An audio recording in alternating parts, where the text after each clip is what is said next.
I stayed silent when my son called me a burden, because the will had already said everything I couldn't. Thanksgiving was supposed to remind my family what we still had. But that year, it showed me exactly what I had lost. My son looked across the dinner table and called me a burden in front of everyone I had spent my life feeding, helping, and forgiving. What he did not know was that the envelope in my purse carried more truth than any argument I could have made. I did not shout, cry, or beg for respect. I simply listened. Because my lawyer had already helped me prepare the one answer my family could not ignore. The chair at the end of Mark's Thanksgiving table had been moved before I even sat down. I noticed it while I was still holding the pecan pie I had baked that morning. Warm foil pressed against my palms. My best wool coat hanging heavy on my shoulders. Allison, my daughter-in-law, gave the empty space a quick glance and said, "We had to make room for the kids' table. Evelyn, you don't mind sitting near the sideboard, do you?" Mark did not look up from carving the turkey. "Mom's fine anywhere," he said. "She's not exactly picky these days." His cousin laughed under his breath. And my granddaughter Lily stopped arranging napkins long enough to look at me with wide, worried eyes. "Grandma can sit next to me," she said. But Allison touched her shoulder and replied, "Sweetheart, don't start. We already planned the seating." I stood there for a second longer than I should have. Pie in my hands, my knees aching from the porch steps. And I heard Mark mutter, "This is what I mean. Everything has to be adjusted around her now." I placed the pie on the counter because my hands had started to tremble. Not from anger, but from the old familiar effort of not showing pain. The kitchen smelled like roasted turkey, sag, sweet potatoes, and the kind of family warmth I had been chasing for years without ever catching. Mark finally turned, knife in hand, and said, "Mom, don't make that face. Nobody said you weren't welcome." Allison sighed as if my silence itself had created work for her. "We're just trying to have one normal holiday," she said. "You know how stressful things have been." I wanted to ask her what she meant by normal. Did normal mean I cooked 2 side dishes at 72 years old, paid for the new dishwasher they were bragging about, and then sat by the sideboard like a spare coat? Instead, I smiled the way women of my generation learn to smile when swallowing something sharp. "Of course," I said. "I don't want to be trouble." Mark pointed the carving knife toward the small chair near the wall. "See, Mom understands." I lowered myself into the side chair, the one with the loose rung that wobbled every time I shifted. From there, I could see the family photo wall across the dining room, Mark in his high school football uniform, Mark and Allison on their wedding day, Lily as a baby in a pumpkin costume, my late husband Robert holding her with tears in his eyes. There was only one picture of me, half hidden behind a fake maple garland, taken the Christmas after Robert died. In it, I was wearing the same pearl earrings I had later sold to help Mark keep his restaurant open during its first bad winter. Nobody at that table knew that. Or maybe they knew and had decided it was easier not to remember. Lily passed me a small plate before anyone else did. "Do you want white meat or dark meat?" "Grandma," she whispered. Before I could answer, Mark said, "Give her a little white meat. Doctor said she needs to watch what she eats." He said it kindly enough for guests, but the words landed like a leash. The meal began with a prayer from Mark, which would have been beautiful if it had not sounded so much like a performance. He thanked God for family, health, opportunity, and the strength to carry responsibilities we didn't ask for. Allison's mother nodded as if that line had been written for her. I folded my hands in my lap and looked down at the thin blue veins beneath my skin. Those hands had washed Mark's baseball uniforms at midnight, signed overtime slips, cleaned Robert's hospital room, packed school lunches, held garage sale signs, and written checks I could not afford. When the prayer ended, Zitty won. Everyone said, "Amen," except Lily, who was watching my face. Mark began serving turkey, and the conversation moved quickly to football, Black Friday deals, and a possible winter trip to Florida. Then Allison's mother asked, "So, Evelyn, Have you thought any more about assisted living? The room changed. Fork slowed. Mark cleared his throat. Allison took a sip of wine. I felt the business card in my cardigan pocket press against my ribs like a small, square heartbeat. I'm still able to live in my own home, I said, keeping my voice calm. Mark set down the carving fork harder than necessary. For now. Mum. But we can't keep pretending this is sustainable. I looked at him across the table. At the boy I once carried through a fever. Now, speaking as if I were a leaking roof. Sustainable, I repeated. Allison leaned forward with the careful patience people use when they have rehearsed a conversation. Your fall scared everyone, and Mark has been under so much pressure. The house is too much for you. The bills are too much. And honestly, it would be better for everyone if we made a plan. A plan for whom, I asked. Mark exhaled. For all of us. You. Me. Allison. Lily. We're a family. His voice hardened at the edges. And family means not making one person carry the burden alone. The word sat there between the mashed potatoes and cranberry sauce. Burden. Nobody reached for it. Nobody corrected him. Nobody said, Mark. That's your mother. I did not cry. That surprised even me. I only looked at my plate. At the turkey cooling beside a spoonful of dressing. And remembered a different Thanksgiving 26 years earlier when Mark had called from college because his car broke down 3 states away. Robert had just been laid off that week. And I had hidden the shut-off notice from the electric company in the flour tin. But I still wired Mark $600 before sunset. I'll pay you back. Mum. He had said. He never did. And I never asked. That was how our family worked. Mark needed. I gave. Mark failed. I softened the landing. Mark forgot.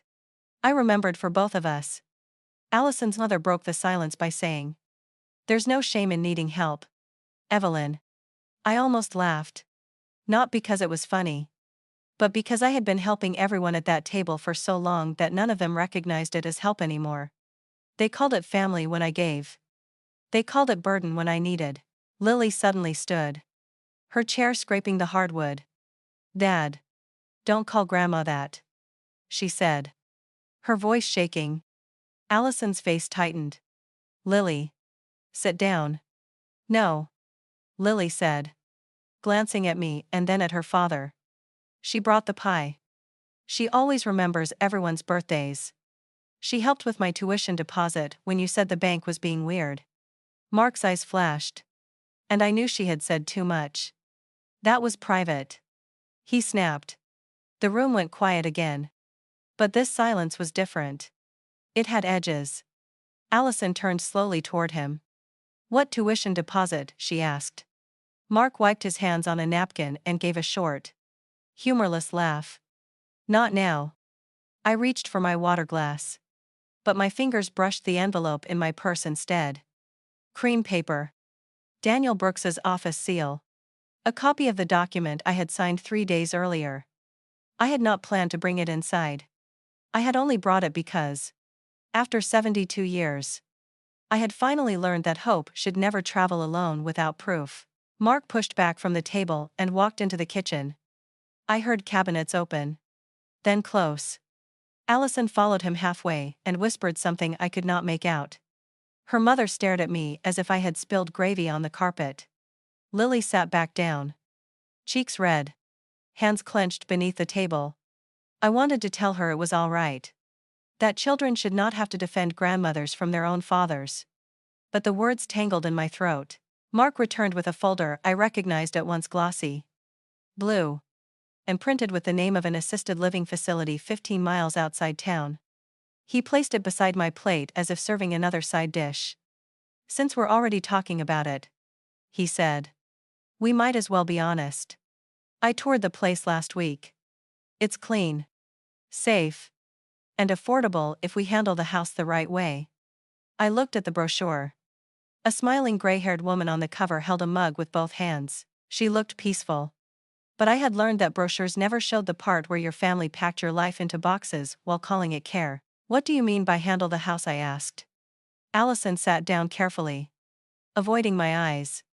Mark leaned both hands on the back of his chair.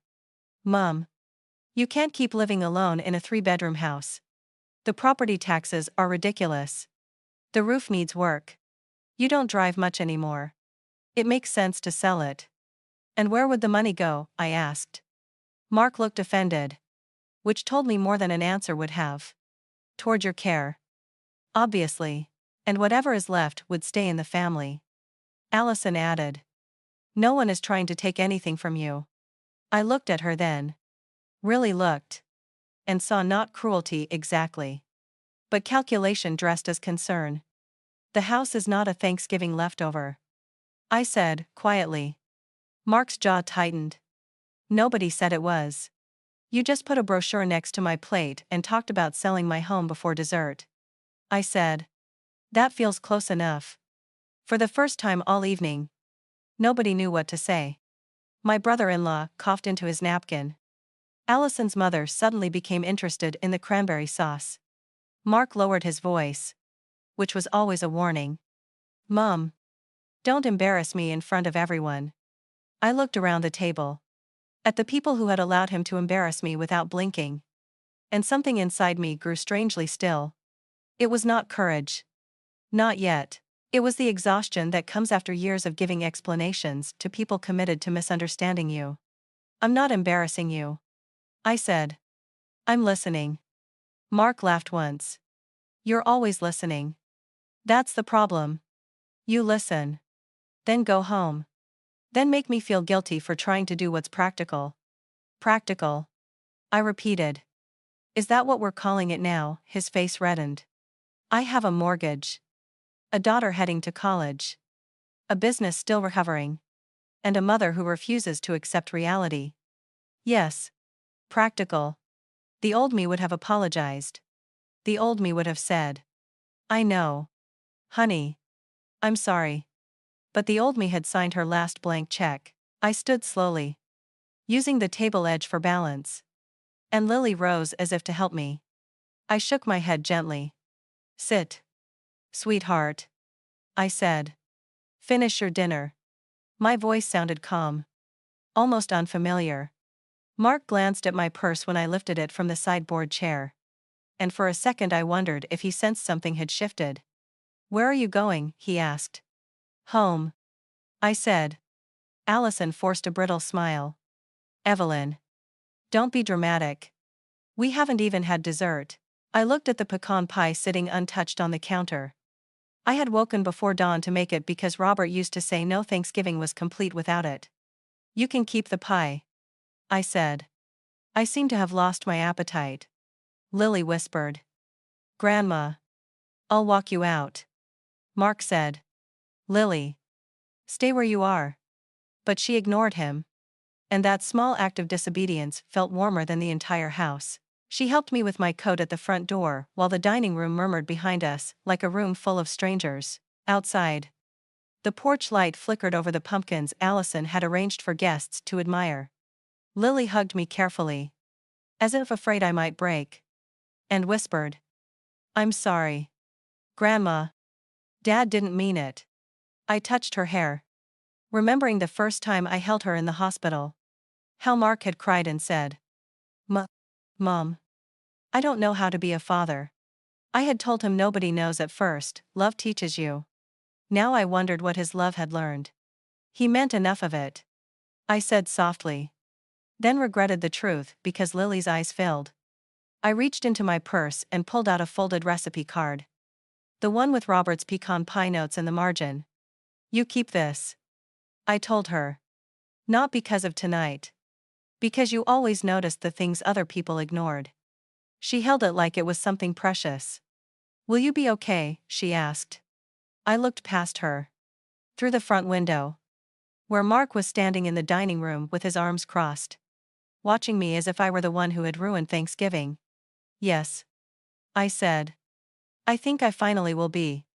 I drove home slowly. Not because of my age. But because every street in that town carried a memory I had once mistaken for belonging. The church basement where I organized bake sales to pay for Mark's baseball trips. The diner where Robert and I counted tips and argued over whether we could afford new shoes for our son. The bank where I had signed a withdrawal slip after Mark's restaurant nearly failed, telling myself it was only money and family mattered more. When I reached my little white house, the porch was dark except for the lamp I had left burning in the front window.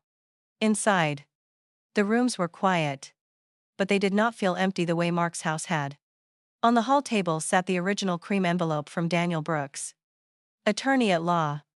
I took off my coat, hung it carefully, and sat beside the phone. My hands trembled again as I dialed. But this time, not from shame. When Daniel's voicemail answered, I said, "This is Evelyn Harper. I'm ready to move forward exactly as we discussed." I did not sleep much that night. I sat at the kitchen table with a cup of tea gone cold and opened the folder Daniel had given me. There was the deed to my house, still in my name. There were copies of checks written to Mark over the years. Some labeled emergency, some tuition, some business loan, some with no note because I had been too tired to name the sacrifice. There was the updated will, signed and witnessed, waiting for one final attachment, the personal letter Daniel had told me I did not have to write unless I wanted to. I pulled a yellow legal pad from the drawer and wrote Mark's name at the top. For a long time, nothing came. Then I wrote, "My son, I loved you enough to carry you. But I should never have taught you that love meant I would disappear." The words blurred. But I kept writing. By sunrise, the letter was finished. The envelope was sealed. And the mother Mark had called a burden had finally stopped carrying what was never hers to bear. The next morning, my phone began ringing before the sun had climbed over the maple tree outside my kitchen window. I knew it was Mark before I looked. Not because of any motherly instinct, but because guilt has a schedule when money is involved. He never called early unless something was wrong or he needed something done before a bank closed. I let it ring twice, then picked up and said, "Good morning, Mark."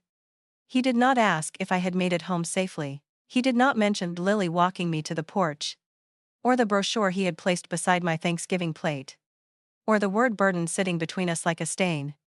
He only sighed and said, "Mum, yesterday got out of hand. You know I didn't mean it the way it sounded." I wrapped my cardigan tighter around myself and looked at the sealed cream envelope on the table. "How did you mean it?" I asked. He paused, irritated already. "I meant that things are complicated. You fell last month. Your bills aren't getting cheaper. Allison and I are trying to think ahead." That was the first lesson of the morning. Some apologies are not meant to heal the wound, only to hurry you past it. Mark lowered his voice, the way he did when he wanted to sound reasonable while pushing harder. "Mom, don't twist this. We all know the house is eventually staying in the family. I'm just trying to avoid a mess." I heard papers shifting on his end. "There's a form I want you to look at. Nothing scary. Just something that lets me help manage things if you need me to." My hand went still around the phone. "A power of attorney?" I asked. Another pause. "Something like that," he said. "The advisor said it would make everything easier." Easier for whom? I wondered. But I did not ask. I told him I had an appointment and would call him later. Which was true enough. Daniel Brooks called me back at 8:15. His voice steady and kind in a way that made me realize how long it had been since a man had spoken to me without trying to move me somewhere. "Mrs. Harper," he said. "I received your message. Are you safe?" The question nearly undid me because it asked nothing about houses or signatures or practical plans. It asked about me. I told Daniel I was safe. Only tired. Then I told him what Mark had said about a form, what Allison had said about a plan, and how the assisted living brochure had appeared on my plate like a verdict. Daniel did not interrupt.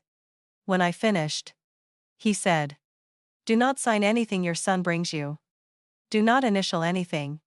Do not let anyone rush you with phrases like 'just a form' or 'for your own good.' If they are acting in your best interest, they can wait for your attorney to review it." I closed my eyes. Attorney. Mine. The word felt strange and solid.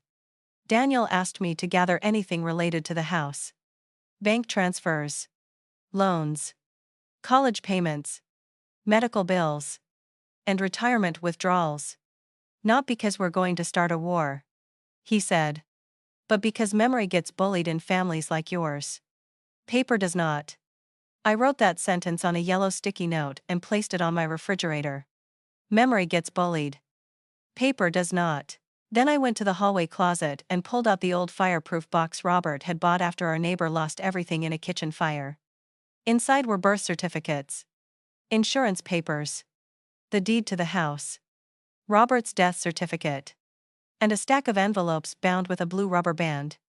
By noon, my kitchen table looked like an accountant had taken apart my life. There were checks, notes, statements, old letters from Mark, and texts I had printed at the library because my phone confused me whenever I tried to save things. Mom, I swear this is the last time. Mom, Allison can't know how bad the restaurant is. Mom, Lily needs this opportunity. Mom, I'll pay you back after tax season. Reading them in a row was different from living them one at a time. One at a time. Each request had felt like a storm I could help my son survive. Together, they formed a map of how he had learned to walk into my life, empty-handed, and leave with both hands full. I found the receipt for the pearls last. The jeweler had written estate pearl earrings in neat black ink. And I remembered taking them off in the parking lot because Robert had given them to me on our 30th anniversary. Mark had called that money a temporary bridge. I had called it love. Maybe both of us had been wrong. At 1 o'clock, I drove to First County Bank, where the tellers still remembered Robert because he used to bring them tomatoes from our backyard garden. A young woman named Claire helped me sit in one of the small glass offices after I told her I needed to review my accounts and safe deposit box. I need to make sure no one else has access I've forgotten about, I told her. She typed for a while, then frowned carefully. Your son is listed as emergency contact on your profile, but he is not an owner on your primary account, she said. There was, however, an authorization form requested online last month. It was not completed. The room seemed to tilt. Just slightly. Requested by whom, I asked. Claire hesitated. The request came through with your son's email listed as the contact. I sat very still, watching the reflection of my face in the glass wall. Thanksgiving had not been the beginning. It had only been the moment they said the quiet part out loud. Claire walked me to the safe deposit room and left me alone with the little metal box Robert and I had rented 34 years ago. Inside, beneath the house deed and a copy of Robert's will, was a letter I had forgotten he wrote when his cancer came back. My name was on the envelope in his uneven handwriting. Evelyn. If Mark ever forgets who you are. I covered my mouth. Robert had known. Maybe not the details. Not the brochure or the insult. But he had known our son's hunger could outgrow his gratitude. I opened the letter carefully. He had written, Avi. Our boy has a good heart when life is easy. But he has always mistaken your softness for permission. Promise me you will not give him the roof over your head just because he asks with panic in his eyes. I read that line 3 times. Daniel's office sat above a pharmacy on Main Street. That afternoon, he spread my documents across his conference table without making me feel foolish for bringing too much. This is not too much, he said when I apologized. This is a history. I told him about the bank request, Robert's letter, and Mark's call. Daniel took notes, then turned the draft will toward me. Your will is already valid as signed, he said. The personal letter can be attached to your file, but it does not control the property. It explains your heart. There is a difference. I liked that. My heart had been used as a bank for so many years that it comforted me to know the law could separate feeling from ownership. And the house, I asked.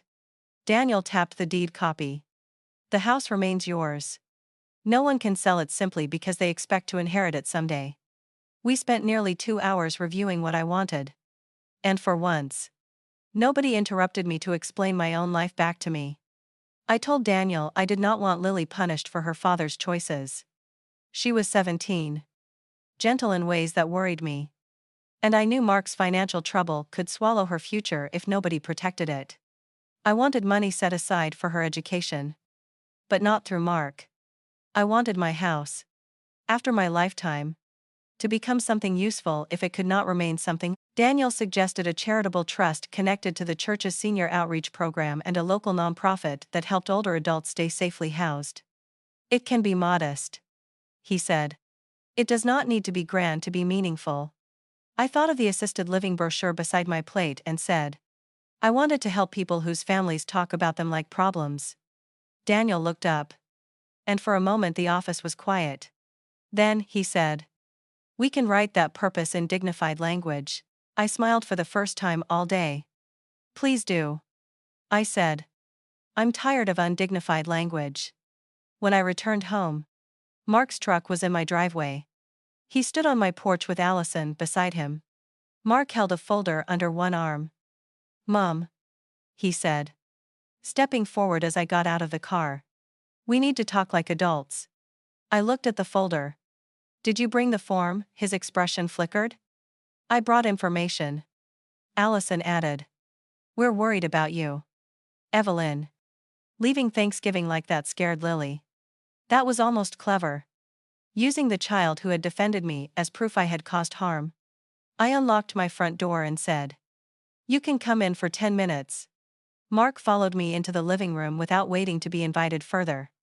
Glancing around as if measuring furniture for removal, Allison perched on the sofa. I remained standing. Mom. This doesn't have to be ugly. Mark said. Then don't make it ugly. I replied. He opened the folder on my coffee table and slid out the papers. This just allows me to help with decisions if you become unable to manage things.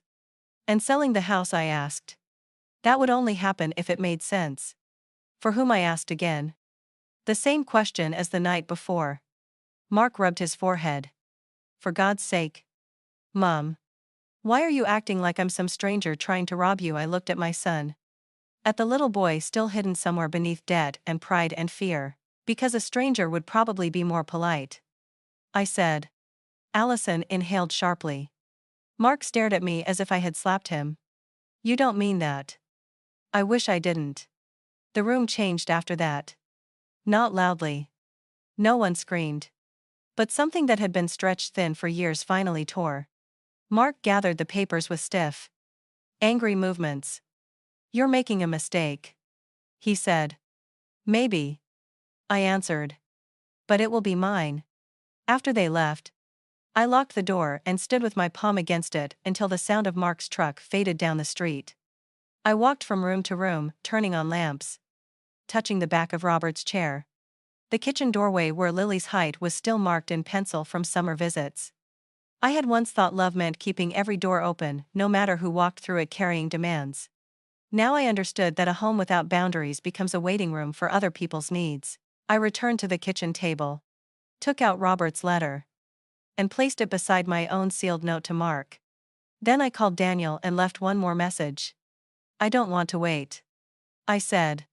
File the letter. Prepare the trust language. And if my son calls your office, please tell him he can speak to me only through you about my house. My voice did not shake that time. By the time I hung up, the quiet in my kitchen no longer felt like loneliness. It felt like the beginning of my own life answering back. Mark did not call me for 2 days after I told Daniel to handle anything about my house. That silence might have felt peaceful if I had believed it came from reflection. But I had raised Mark long enough to know the difference between a man thinking and a man planning. On Monday morning, he sent a text instead of calling Mom. We need to meet with someone neutral. This has gone too far. Dvipsha. M. At Greenfield Family Financial. Please don't make this harder. I read it twice while standing by the kitchen sink with my hands in warm dishwater. And the word neutral made me almost smile. Men like Mark always called a room neutral when they had already chosen the chairs, invited the people, and prepared the papers. I sent the message to Daniel. And he called within 5 minutes. You are not required to attend, he said. I know, I answered. But I think I should see what he's willing to do when he still believes I'm afraid of disappointing him. Daniel did not like that. But he understood it. Then do not go alone in spirit, he said. Take notes afterward. Do not sign anything. Do not hand over original documents. If they mention urgency, remember, urgency is often a costume for pressure. I wrote that down too. Beneath the sentence already stuck on my refrigerator. I dressed carefully for the meeting. Not fancy, but steady navy slacks. Cream blouse. Robert's old watch on my wrist. And my gray coat buttoned to the neck. Before I left, I placed Robert's letter back in the fireproof box, locked it, and slipped only copies of the deed and my bank summary into my purse. The drive to Greenfield took 15 minutes. Past Mark's restaurant, where the lunch crowd looked thinner than he liked to admit. The sign out front had one burnt-out letter, making Harper's Grill read like Harper's Grill.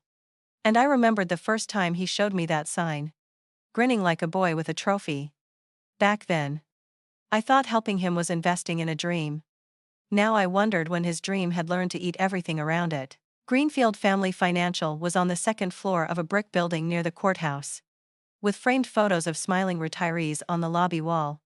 Mark was already there when I arrived, sitting beside Allison and a man in a charcoal suit who stood too quickly when he saw me. "Mrs. Harper," the man said, reaching out a hand. "I'm Todd Miller. Mark has told me a lot about your situation." My situation. Not my life. Not my home. Not my grief after Robert. Not the 41 years I had paid property taxes and swept the porch and planted tulips under the mailbox. My situation. I shook his hand and sat across from them, leaving my purse in my lap. Mark looked relieved, which meant he thought my presence was surrender. "Mom," he said softly, performing tenderness for the room. "Thank you for coming. I know this is hard." Allison placed a folder on the table and gave me the kind of smile people use in hospitals when the patient has already been discussed outside the door. "We all just want what's best," she said. Todd began with a printed chart showing projected care costs, property expenses, and something labeled family asset efficiency. I let him talk.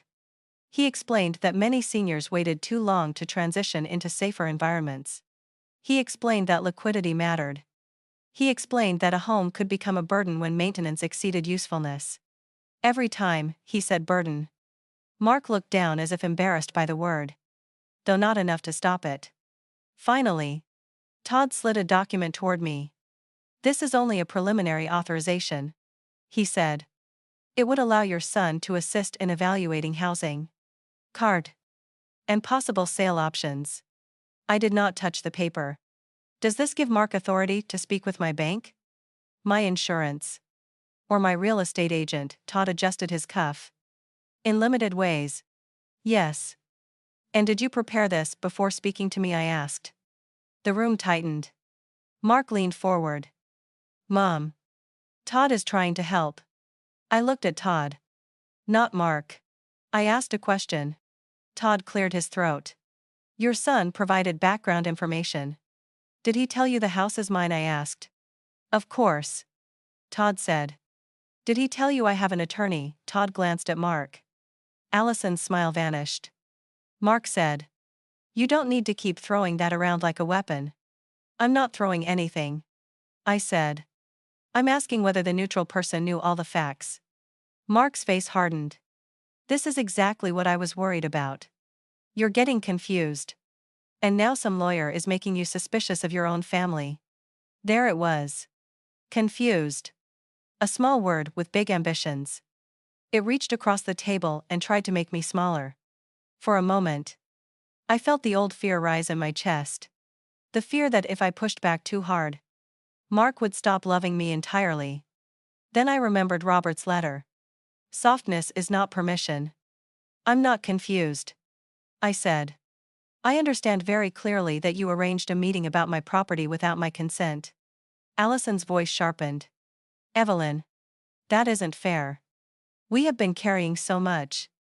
Mark is under unbelievable stress. And you keep acting like he's greedy for trying to protect the family." "Protect it from what?" I asked. She looked at Mark. And that glance told me there was more beneath the table than papers.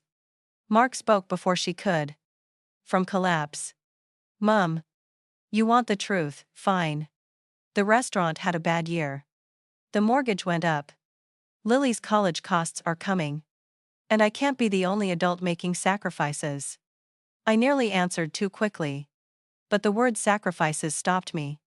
I saw myself standing in a pawnshop parking lot without my pearls. I saw the withdrawal slip from my retirement account.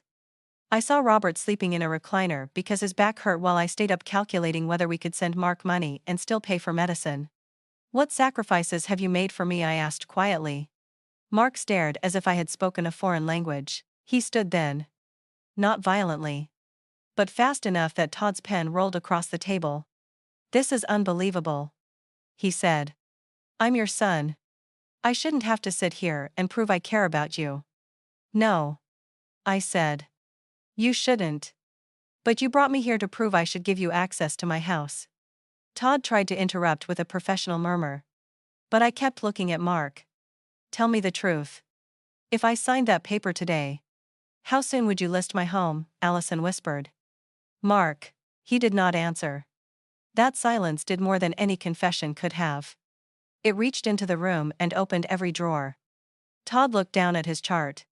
Allison pressed her fingers to her temple. Mark finally said, "We would explore options."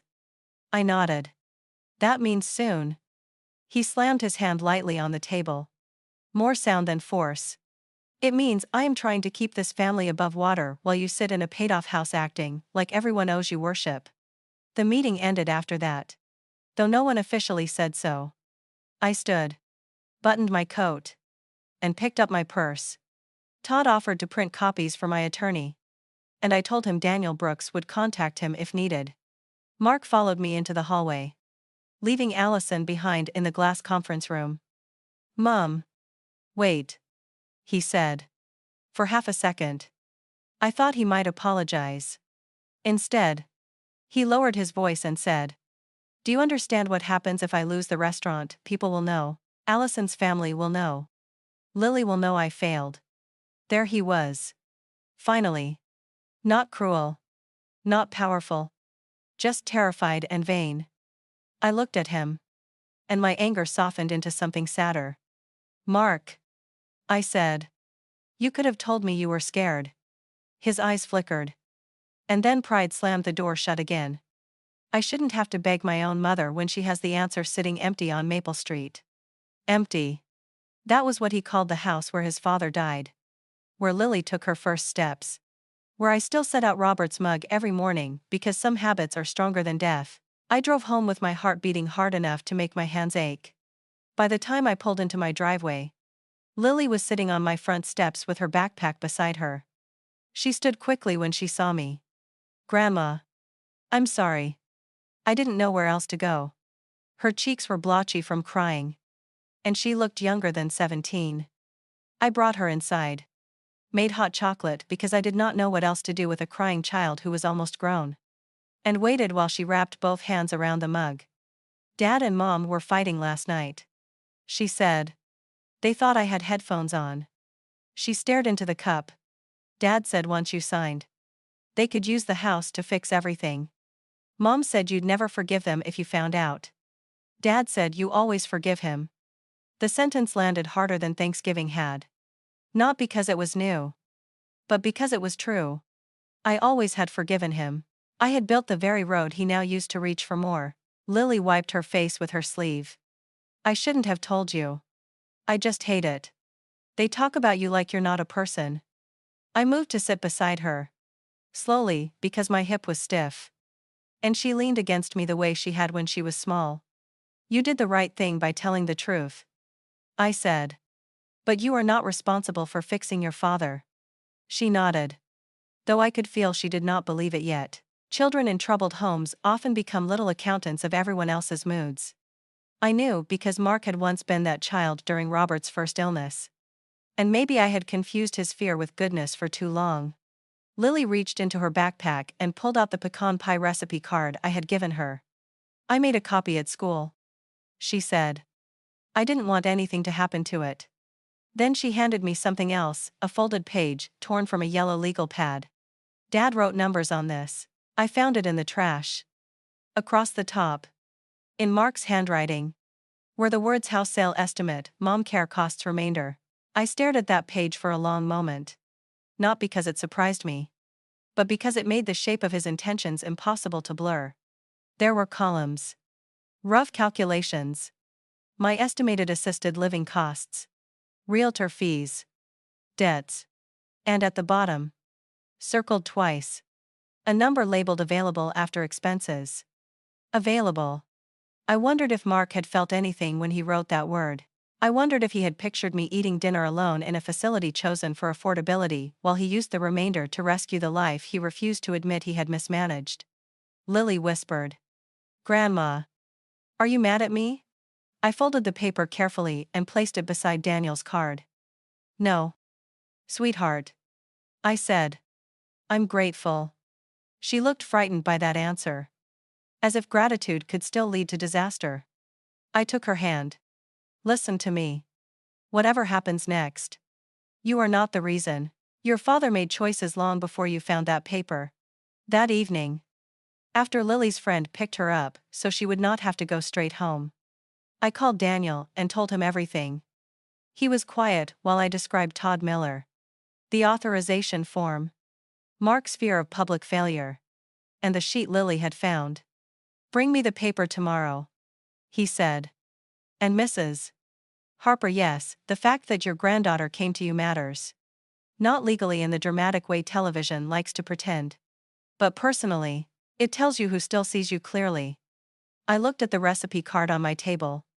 Robert's handwriting in the margin and Lily's careful copy tucked beneath it. For the first time since Thanksgiving, I cried. Not loudly. Not the kind of crying that asks anyone to come running. Just quiet tears for the mother I had been. The son I had excused. And the girl brave enough to say the emperor had no clothes while everyone else admired his suit. When the tears stopped, I opened my drawer, took out a fresh envelope, and wrote Daniel's name across the front. Before bed, I walked through the house again. But this time I did not touch things like goodbye. I touched them like witness. The banister Robert sanded after Mark slid down it and cracked the old varnish. The pantry door where Lily's heights climbed year after year in pencil. The dining table where I had once hosted 20 people and still apologized because the rolls were a little dry. These things were not valuable because a realtor could price them. They were valuable because they had held my life when people did not. I sat at the table, unfolded Mark's calculation page, and placed it beside my letter. Then I added one final paragraph beneath the words I had already written to him. You were right about one thing. I did carry a burden. But it was never my age, my house, or my need for care. It was the belief that being your mother meant letting you spend my life twice, once when I lived it. And again, when you tried to claim what was left. I signed my name. Not Mom. Evelyn Harper. Daniel Brooks's office felt different on Thursday morning. Not because the room had changed, but because I had. The same pharmacy sign blinked beneath the second-floor window. The same brass lamp sat on the corner of his conference table. And the same framed law degree hung behind his chair. But when I walked in carrying my purse, Mark's calculation sheet, Robert's letter, and the last small pieces of my courage, I no longer felt like a mother asking permission to protect herself. Daniel stood when I entered. Mrs. Harper, he said. Are you certain you want everyone present for this? I looked at the empty chairs around the table. Mark would sit nearest the door because he always liked exits. Allison would sit beside him, tense and careful. Lily would probably choose the chair closest to me, unless her father stopped her. Yes, I said. I spent years letting them talk about my life when I wasn't in the room. Today, I want them in the room while I speak for myself. Daniel nodded once. He did not smile. He understood this was not a celebration. Mark arrived 7 minutes late, which was early by his standards when he wanted something. Allison came with him, dressed like she was attending a parent-teacher conference where she expected to win. Lily followed several steps behind them, clutching the strap of her backpack. I saw Mark glance at Daniel's leather folder, then at me, then at the stack of documents on the table. He looked nervous, but not defeated. Not yet. Mom, he said, using a soft voice that sounded borrowed. I'm glad you agreed to talk like this. I think with Mr. Brooks here, we can finally get some clarity. Daniel gestured for everyone to sit. To be clear, he said, this meeting is being held at Mrs. Harper's request. I represent Mrs. Harper only. I do not represent the family as a group. Mark's mouth tightened. Nobody said you did. Daniel's eyes stayed calm. Good. Then we understand each other. I had expected my hands to shake when Daniel opened the folder. But they rested quietly in my lap. Maybe there is a point beyond fear where the heart stops begging the people who heard it to become gentle. Daniel began with the document Mark had tried to slide across my coffee table. He placed a copy in front of him and said, Mrs. Harper provided this proposed authorization form. Mr. Harper, did you bring this to your mother's home? Mark shifted. I brought information. We were trying to help. This form would have allowed you to request financial, insurance, and property-related information on her behalf. Daniel said. It also contained broad language that could have been used to begin conversations about selling her home. Allison turned toward Mark. You told me it was just for care planning. Mark snapped. It was. Daniel did not raise his voice. Care planning does not require hiding the scope of a document from the person being asked to sign it. The room went still. And for the first time, Mark looked less angry than exposed. Then Daniel placed Mark's yellow legal pad sheet on the table. I watched Allison recognize his handwriting before she understood the numbers. Her face changed slowly. As if each column were a door opening onto a room she had not known existed. What is that? She asked. Mark reached for it. But Daniel kept one hand near the paper. A copy is fine, Daniel said. The original remains with Mrs. Harper's file. Mark looked at Lily. You went through my trash. Lily's eyes filled. But she did not look away. I heard you and Mom talking about Grandma's house, she said. You said once she signed, everything would be easier. Mark pointed at her.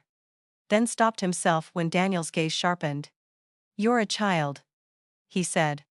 You don't understand adult problems. Lily's voice trembled. I understand Grandma isn't a solution to your problems. I reached under the table and squeezed her hand. In that moment, I knew whatever else I had lost. The truth had not skipped every generation. Daniel moved to the next folder. The one containing the history I had once kept hidden out of love and shame. Mrs. Harper has asked me to review certain financial records, he said. These are not being shared to humiliate anyone. They are being shared because several statements have been made suggesting Mrs. Harper has been dependent on her son's support. Mark leaned back with a bitter laugh. Oh. Here we go. Daniel continued as if he had not heard him. He read dates, amounts, and descriptions in a measured voice. A wire transfer after Mark's car broke down in college, a check toward the down payment on Mark and Allison's first home, an emergency withdrawal during the restaurant's first year, a cashier's check for Lily's tuition deposit, a payment to cover business taxes, another for kitchen equipment, another labeled only temporary help. Each number landed softly. But the total grew heavy. Allison covered her mouth. Lily stared at her father. Mark looked at the window. I looked at the table. Not because I was ashamed, but because hearing my sacrifices counted aloud made them sound less like kindness and more like evidence from a life I had refused to defend. Allison spoke first. Her voice was small. Mark. You told me the business loan covered the kitchen repairs. He rubbed his forehead. It was complicated. And the tuition deposit? She asked. You said your accountant moved money around. Allison. Not now. She laughed once. But there was no humor in it. Not now. Your mother sold things. Drained savings. And you let me sit at Thanksgiving while we talked about her being expensive. Mark slammed his palm on the table. Harder this time. I was trying to keep us afloat. Daniel calmly slid a page forward. No one is disputing that you were under pressure. The issue is that you attempted to solve that pressure by gaining control over your mother's property without full honesty. Mark looked at me then. And beneath the anger I saw panic. Mom. You know I was going to pay you back. I thought of all the times I had believed those exact words, because believing them was easier than admitting my son had learned to use my love like credit. Daniel closed the financial folder and opened the cream envelope. The room seemed to inhale. Mrs. Harper has also asked me to summarize her current estate plan, he said. Mark sat up straighter. And I knew that despite everything, he still expected the ending to bend toward him. He had built an entire life on the assumption that I would always soften, always rescue, always leave him the last piece of myself. Daniel looked at me. Do I have your permission to proceed? Yes, I said. My voice did not shake. Daniel turned back to the room. This is not a probate proceeding. And Mrs. Harper is very much alive. She has chosen to share these decisions now to prevent confusion, pressure, or future disputes. Her home remains hers during her lifetime. No one else has authority to sell, mortgage, list, or manage it. Mark's jaw clenched. Allison lowered her eyes. Lily kept holding my hand. Daniel continued. Upon Mrs. Harper's passing, the property will not pass directly to Mr. Harper. The sentence did not shout, but it struck the room like thunder. Mark blinked. What does that mean? Daniel folded his hands over the document. It means, your mother has changed her will and related instructions. After her lifetime, the house on Maple Street is to be placed toward a charitable purpose connected to senior housing support and the church outreach program. Mrs. Harper and her late husband served for many years. Mark stared at me as if I had become a stranger. You're giving my father's house away, I felt the words hit. But I did not let them move me. Your father asked me not to give away the roof over my head just because you asked with panic in your eyes, I said. Mark's face drained. What? I nodded toward Daniel, who removed a copy of Robert's letter from the folder. Robert wrote that before he died. I found it last week. Allison whispered. Oh my God. Mark looked as if his father had walked into the room and found him with his hand in my purse. Daniel did not read Robert's entire letter. He read only the line I had given permission to share. Our boy has a good heart when life is easy. But he has always mistaken your softness for permission. The words settled over Mark more completely than any accusation I could have made. For a moment, he was not a husband, father, businessman, or desperate man with debts. He was my son, caught by his father's handwriting. Dad didn't mean that, he said. But his voice had lost its force. I said. He meant it enough to write it down. Daniel continued. Mrs. Harper has also established protected educational support for Lily. Those funds will not be controlled by either parent. They are designated for education-related needs under the terms Mrs. Harper approved. Lily turned toward me with tears in her eyes. Grandma, I didn't ask for that. That's why I trusted you with it, I said.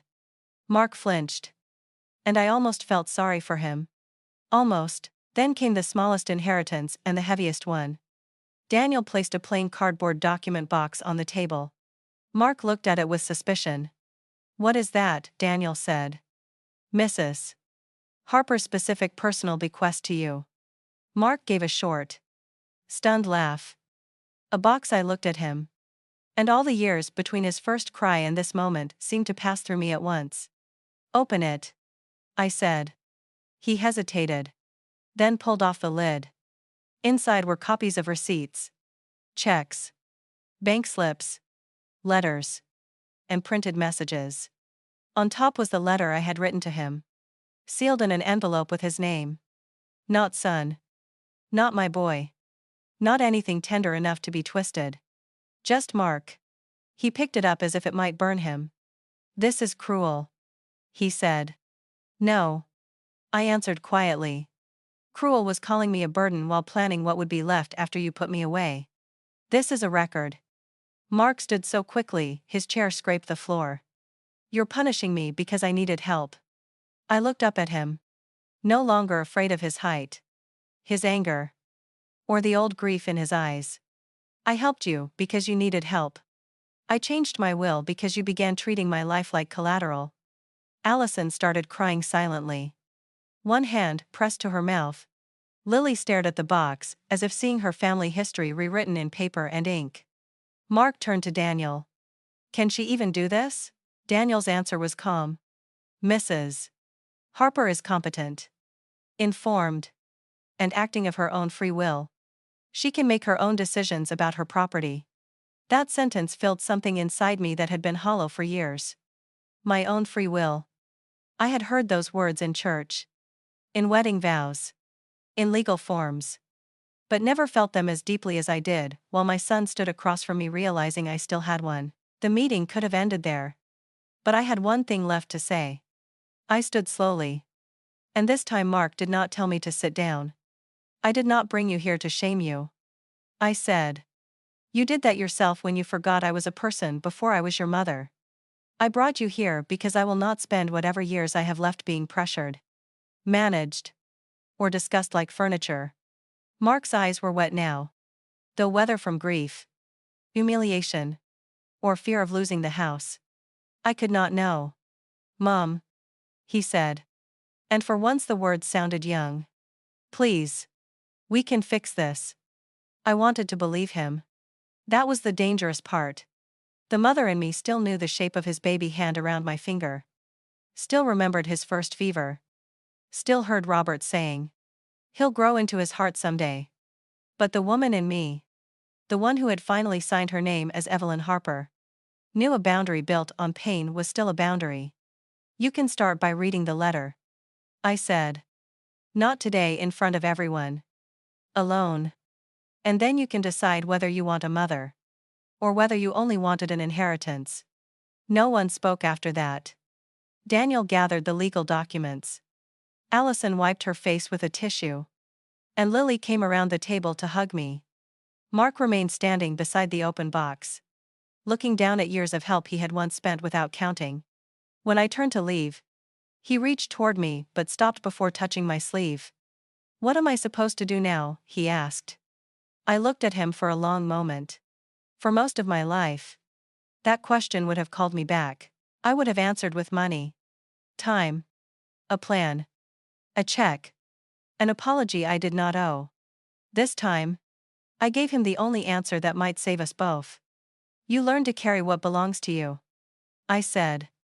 Then I walked out of Daniel Brooks's office with Lily beside me, past the pharmacy sign, into the cold afternoon air. And for the first time since Robert died, the weight on my chest felt less like loneliness and more like freedom. For 3 days after the meeting in Daniel Brooks's office, Mark called me 17 times. I knew, because I counted the missed calls the way I used to count overdue bills. With a tired kind of accuracy. The first messages were angry. Mom. You humiliated me. You had no right to drag Allison and Lily into this. Dad would be ashamed of what you're doing. By the second day, his voice changed. It grew lower. Rougher. Less certain.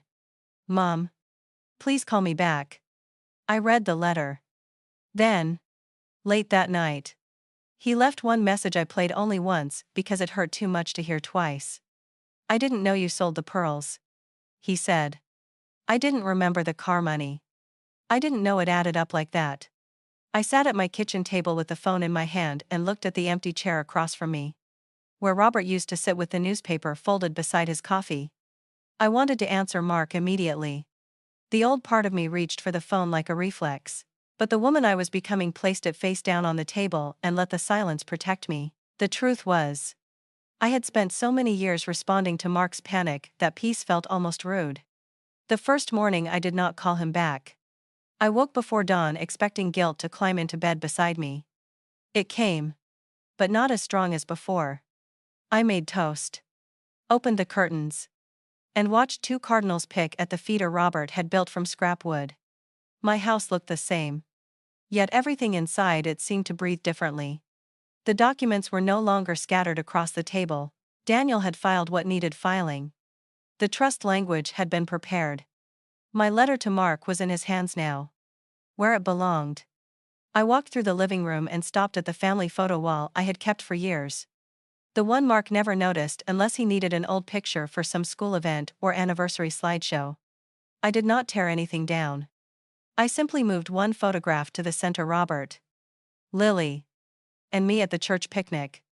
All three of us, laughing over a collapsed folding chair. It was not the perfect family picture. That was why I loved it. On the fourth day, Allison came alone. I saw her car pull up just after lunch. And for a moment I considered not answering. But when I opened the door, she was standing on my porch without makeup, holding a brown paper bag from the diner downtown. "I brought soup," she said. Then looked embarrassed by how small the offering sounded. "I know that doesn't fix anything." I stepped aside and let her in. She sat at my kitchen table like a woman entering a church after years of staying away. For a while, she only stared at her hands. Then she said, "I believed him because it was easier. Mark told me you liked helping. That you insisted. That you wanted to be involved in everything." Her voice broke. "And maybe part of me wanted to believe that because it meant our life wasn't built on taking from you." I listened without rescuing her from the discomfort. That was new for me. Finally, I said, "Allison, I don't need you to suffer to prove you're sorry. I need you to stop calling harm a misunderstanding." She nodded, tears sliding down her face. "I'm sorry about Thanksgiving," she said. "Not just the brochure. The chair. The way we talked around you. The way I let my mother talk to you. I thought of that loose side chair by the sideboard. The turkey cooling on my plate. The prayer about responsibilities nobody asked for. Thanksgiving did not create the wound," I said. "It only uncovered it." Allison wiped her cheeks. "Mark is scared. The restaurant is worse than he admitted. There may be debt I didn't know about." Her voice shook with anger now. Not at me, but at the life she had been living inside without seeing the walls. "I'm not asking you for money. I swear I'm not. I just thought you should know Lily is staying with my sister for a few days. She doesn't want to be in the house while we argue." That hurt me most. Because children always ended up paying interest on adult denial. "Tell Lily she can call me anytime," I said. "And tell Mark fear is not permission." A week later, Lily came over on a Saturday morning carrying flour, butter, and a bag of pecans. "I want to make the pie," she said. "Not for Thanksgiving. Just because." She had copied Robert's recipe into a little notebook, complete with his note that read, "Do not let Evelyn pretend store-bought crust is acceptable." Seeing his joke in Lily's careful handwriting nearly made me cry. We worked side by side in the kitchen. And I let her do more than I normally would have. I let her spill flour on the counter. I let her crack an egg badly. I let the crust turn out uneven, because love does not always need to be corrected into perfection. While the pie baked, she asked, "Are you going to forgive Dad?" I looked at the oven light, at the filling beginning to set. "I don't know yet," I said. "Forgiveness is not the same as handing someone the keys again." Lily leaned against the counter.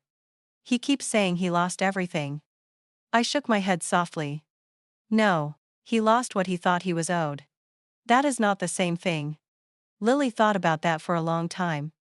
Then she said, "I'm glad you left me the school money. But I don't want Dad to hate me for it." I turned to her, wiping my hands on a towel. "Listen to me carefully. That money is not a prize for choosing my side. It is protection from being dragged into someone else's storm." Her eyes filled. "But what if he says I betrayed him?" I knew that fear. I had lived under its roof for years. "Then you remember that telling the truth is not betrayal," I said. "Sometimes, people who benefit from silence call honesty disloyal." She nodded. And something in her face changed. Not completely, but enough. When the pie came out, imperfect and fragrant, we ate warm slices at the table without whipped cream because we had forgotten to buy it. It was the best pie I had tasted in years. Not because of the crust, which was too thick, or the filling, which was slightly runny, but because no one at that table treated my presence like a problem to be solved. The house on Maple Street did not become a community program overnight. Life is rarely that cinematic. There were meetings, forms, appraisals, board approvals, and conversations with the church outreach committee where people used careful language like legacy, purpose, and long-term housing support. I attended each meeting with Daniel beside me. Not because I could not understand, but because I had earned the right not to face complicated rooms alone. We decided that after my lifetime, the sale or use of the house would support small grants for older adults who needed home repairs, temporary care, transportation, or legal help when family pressure became financial danger. I asked that Robert's name be included. Not Mark's. Not mine alone. Robert had built the porch rail with his own hands. He had planted the maple tree. He had seen the weakness in our son and loved him anyway. But he had also loved me enough to warn me. That mattered.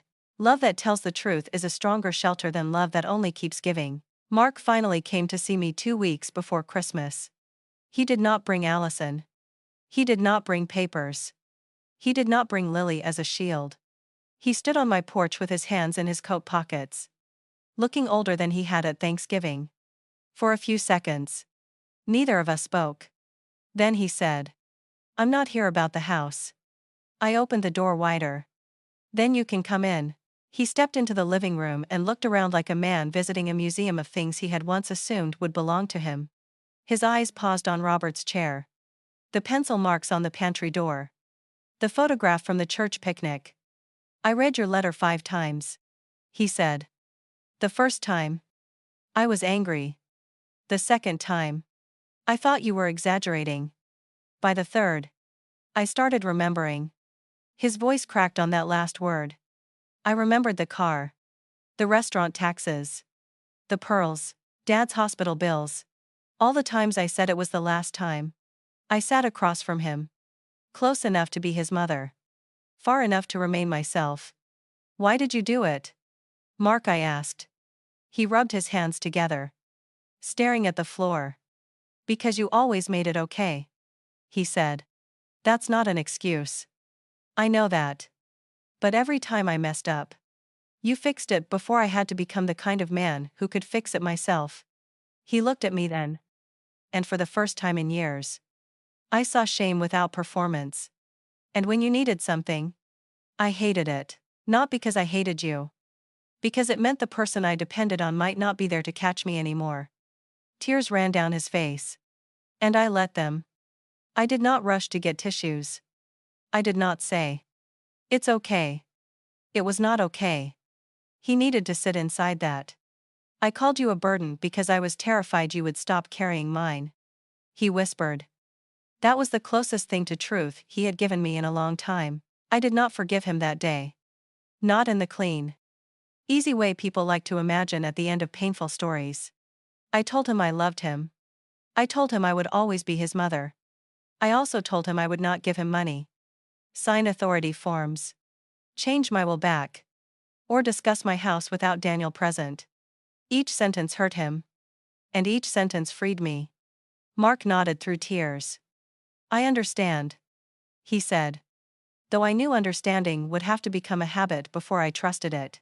Before he left, he asked if he could come by after Christmas to help repair the loose step on my porch. I almost said yes too quickly, hungry for a simple mother-son moment.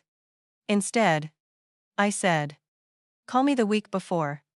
We'll see." He accepted that. Not happily, but honestly. When he walked to his truck, he turned back once. Not with entitlement. Not with anger. But with something small and uncertain. Maybe that was where real change started, not in grand apologies, but in a man finally unsure whether the door would open just because he knocked. Christmas came quietly that year. I did not host a large dinner. I did not cook until my feet hurt or set a table for people who judged the food while ignoring the hands that made it. I went to the church basement in the afternoon, where the outreach committee served ham, green beans, rolls, and pie to seniors, widows, single parents, and anyone else who needed somewhere warm to sit. Lily came with me. Allison came too, carrying store-bought cookies and looking nervous but sincere. Mark arrived late, holding a toolbox. He did not ask for praise. He fixed the wobbly coat rack by the entrance, then helped clear plates. At one point, I looked across the room and saw him listening to an old man explain how his daughter had stopped visiting after she got control of his mail. Mark's face changed as he listened. Not dramatically. Not enough to call redemption. But enough for me to hope without handing Hope the deed to my house. Months later, people in town still talked about my decision, though rarely to my face. Some said I had been too harsh. Some said Mark needed a wake-up call. Some said family money should stay in the family. As if love were measured by whose name appeared on the last check. I stopped explaining. The people who understood did not need a defense. And the people who did not would only turn my reasons into gossip. My life became smaller in the best way. I joined a Wednesday book group. I let Claire at the bank teach me how to check my accounts online. I replaced the broken porch step myself with help from Mark, who came when invited and left when asked. Sometimes we had coffee. Sometimes conversation was awkward. Sometimes he apologized again. And sometimes I said, "I heard you." That was all I could honestly offer. Forgiveness, I learned, was not a single door swinging open. Sometimes it was a fence with a gate. And you kept the key until trust learned how to knock gently. The next Thanksgiving, I did not sit by anyone's sideboard. I hosted a small dinner at my house with Lily, Allison, Mark, Danielle, Claire from the bank, and 2 older women from church who had nowhere else to go. My pecan pie sat in the center of the table. Imperfect, because Lily insisted on making the crust again. Before we ate, Mark stood with his hands folded. Not performing this time. Just nervous. "I'm thankful," he said, "for second chances that come with boundaries." He looked at me when he said it. And I nodded once. That was enough. After dinner, Lily placed Robert's recipe card back in my drawer. Then hugged me from behind while I washed plates. "This feels like home," she whispered. I looked toward the dining room, where every chair had been chosen with care and no one had been treated like extra weight. For the first time in years, Thanksgiving did what it was supposed to do. It reminded me not of what I had lost, but of what I had finally stopped giving away.